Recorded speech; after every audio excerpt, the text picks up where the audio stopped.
Xin chào các bạn. Các bạn đã chuẩn bị Noel đến đâu rồi?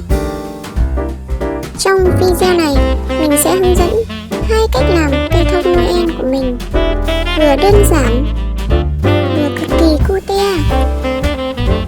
Nguyên liệu thì rất dễ kiếm, trong đó có kiểu này là độc lạ nè.